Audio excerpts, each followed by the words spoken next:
La mañana con María Delia Sebastiani por LU6 Atlántica. 8 de la mañana, 26 minutos. Te contamos cómo está la temperatura y ya nos metemos en el tema tarifas, usuarios, consumidores, ya enseguidita. 20 grados 3 décimas, la actual temperatura, cielo mayormente nublado con neblina y la humedad 94%. Del otro lado de la línea, el presidente de la Unión de Usuarios y Consumidores, el doctor Claudio Boada. ¿Cómo le va, Claudio? Buen día. María lo saluda. ¿Qué tal? Buen día, ¿cómo está usted? Y aquí estamos, tratando de hacer cuentas, a ver qué aumentos van a llegar a partir de marzo. Marzo es el viernes, y esto, claro, pone un poco de zozobra sobre la mesa, ¿no? Porque ya aumentó todo mucho, y lo que viene parece que no va a ser fácil. Cuéntenos, Boada, ¿qué aumentos se vienen en marzo? Bueno, el tema justamente es ese, ¿no? Todos los aumentos... cada sector evalúa y pide sus aumentos como si fuera el único sector que aumentan los precios, pero la realidad es que todo va sobre el mismo bolsillo, por eso lo sentimos tan fuerte. Se está hablando, nosotros tuvimos al principio de enero las audiencias públicas sobre el gas en todo el país, y hacia fines de enero audiencias públicas sobre la electricidad, una sobre electricidad del AMBA, pero después esto generalmente todas las provincias lo imitan en los aumentos, y otro sobre el transporte de electricidad, que es de orden nacional. El cálculo que hicimos nosotros es que al principio decían que iban a hacer las tarifas a partir de febrero, nos dimos cuenta siempre que era muy inmediato, que no iban a poder, así que se está hablando sobre marzo. Postergan el aumento del gas, no porque hayan cambiado de opinión, sino que mi criterio es porque se dan cuenta que políticamente sería inviable tantos aumentos juntos. ¿Pero para cuándo lo postergan, Boada? No se sabe, dice, lo dejamos para más adelante, y como no hay ninguna resolución, no dictan la resolución donde establecen el aumento, así que la audiencia pública se celebró y está eso, cuando se dicte la resolución empezarán a regir, pero son todas versiones periodísticas y en realidad no dicen para cuándo, ¿no? Algunos dicen que lo postergaban para abril, pero realmente marzo-abril es más o menos muy parecido. Yo creo que lo van a postergar un poco más. La cuenta después de la audiencia pública, entre la supresión total de subsidios y lo que pedían las empresas, la tarifa de gas se multiplicaba por 6 o por 7, o sea, era muchísimo, ¿no? Y la luz se termina multiplicando por 3 o por 4. Esto ya van a empezar a regir en marzo estos aumentos. El aumento establecido ahora es alrededor del 150%, se calcula, que es multiplicar por 2,5 la tarifa de luz, pero esto en el AMBA, y esto se replica después en las provincias. Ya como algo tradicional es que cuando se disponen las tarifas para de norte y de sur, después el resto del país, un poquito más arriba, un poquito más abajo, las replican, ¿no? Ahora, el usuario, ¿no? ¿Cuándo va a recibir la factura con este aumento del 150% en la luz? Bueno, eso, en principio tenemos que pensar que los usuarios no reciben las boletas todos el mismo día, ¿no? Que todos los días se están imprimiendo y ensobrando y mandando por sectores, por ciclos, como le dicen ellos, boletas, y que las lecturas, viste, que pasan por cada uno de nuestros domicilios a ver los consumos, tampoco se hacen todos los días, una vez al mes, sino que se hacen todos los días, y hay como una secuencia. Entonces, en principio hay que ver la medición que nosotros tenemos de qué meses, y cuando empiecen las mediciones de marzo, bueno, eso no se sabe bien, si es sobre las facturas que se emitan a partir de marzo o sobre las mediciones cuando pasan a ver cuánto consumiste a partir de los consumos de marzo. Si fuera esta segunda opción, tardaría como 1 mes y medio en llegar las boletas. ¿Se entiende lo que O digo? sea que sería en abril, mayo. Sí, abril, mayo, sí. Ujú. Las boletas con el aumento del 150% en la luz, de eso estamos hablando, ¿no? Exactamente. Ujú. Y las del gas no se saben.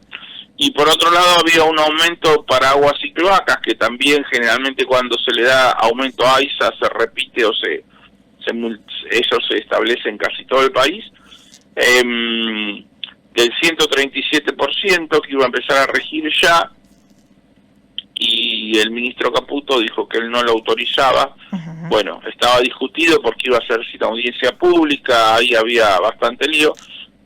Así que ¿Y el gas envasado, parecería que Boada? por cuestiones políticas, o sea, la sensibilidad de la gente frente al impacto de las tarifas, se va a postergar o diferir un poquito el impacto de las tarifas en nuestros bolsillos. Boada, ¿y el gas envasado? ¿Qué sabe de eso?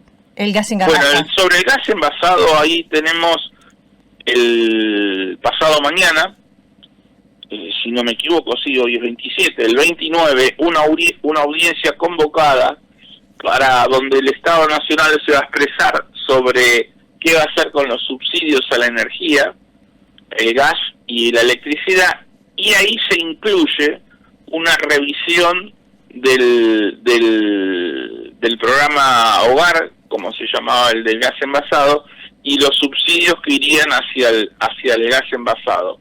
Eso recién se va a saber un poquito el jueves, que es la fecha de la audiencia, y después de ahí surgirán claridad sobre qué va a realizar el Estado Nacional en cuanto a eso y cómo va a ir evolucionando el tema. Esto es lo que Estamos hace- justamente en medio de un proceso en cuanto a eso.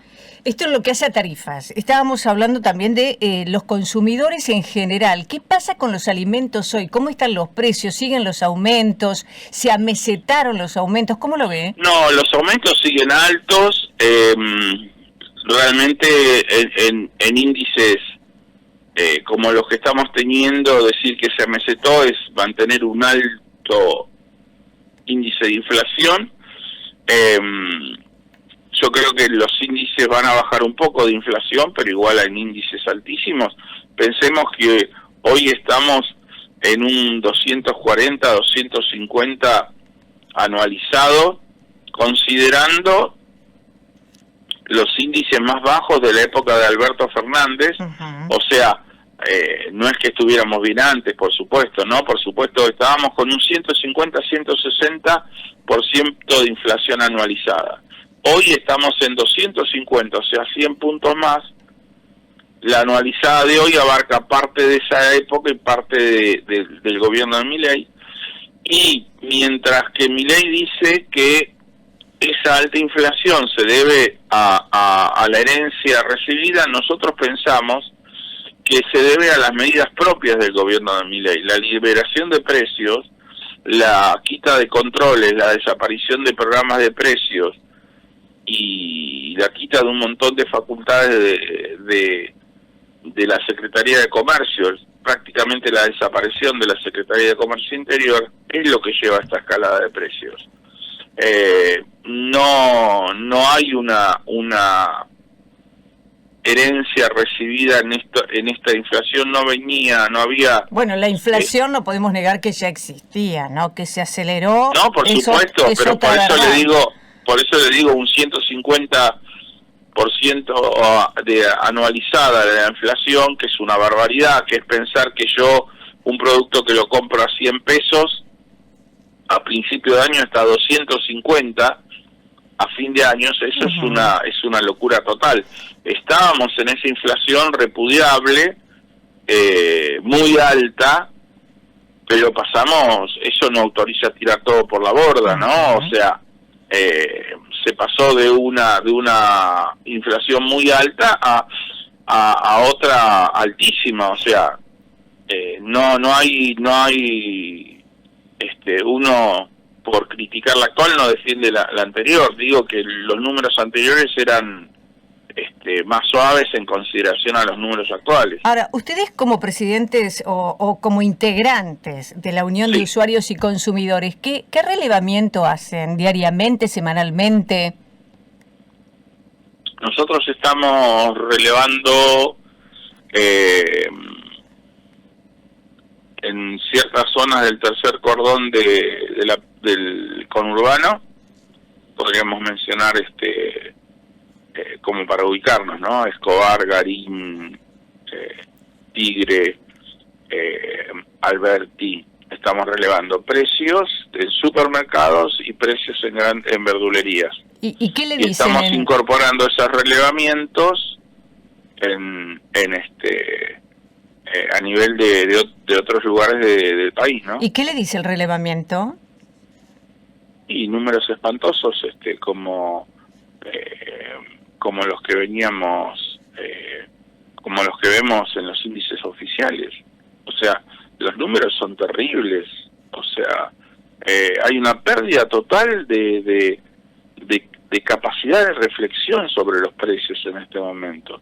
Hay una pérdida total de capacidad de que el consumidor sepa cuánto vale una cosa, y si hay una alarma, una baja del consumo muy grande, pensando que los productos que se vendían por kilo se venden por 100 gramos, por ejemplo, que la gente, uno va a un supermercado y los ve con las manos en el bolsillo, alejándose de la góndola, mirando, o sea, ver en supermercados de sectores medios, donde tradicionalmente la gente iba cargando los changuitos, ver que la gente es reticente a acercarse a las góndolas, esto es un símbolo, ¿no? Sí, o van directamente con una lista de las cosas que necesitan y no más que eso. No más que eso, exactamente. Bueno, y después hablemos de sectores medios, reubican sus consumos, y los sectores más pobres, de debajo de la línea de pobreza, realmente quitan consumos. Hay una caída de consumo medida por CAME de un 10 a un 15% en general, pero medicamentos casi el 40%, y uno se pregunta por qué tanta disminución en el consumo de medicamentos, y cuando son imprescindibles, ¿no?, para aquel que está enfermo. Claro, por supuesto. Bueno, y es porque uno después va a un centro de jubilados y se da cuenta, cuando tenés confianza con alguien, te cuenta: yo tal medicamento lo dejé de tomar, yo de tal dosis tomo la mitad, lo tomo un día y el otro no. Esa es la realidad en la cual estamos viviendo, ¿no? Doctor Claudio Boada, gracias por atendernos, que tenga una buena mañana. Gracias, igualmente, hasta prontito.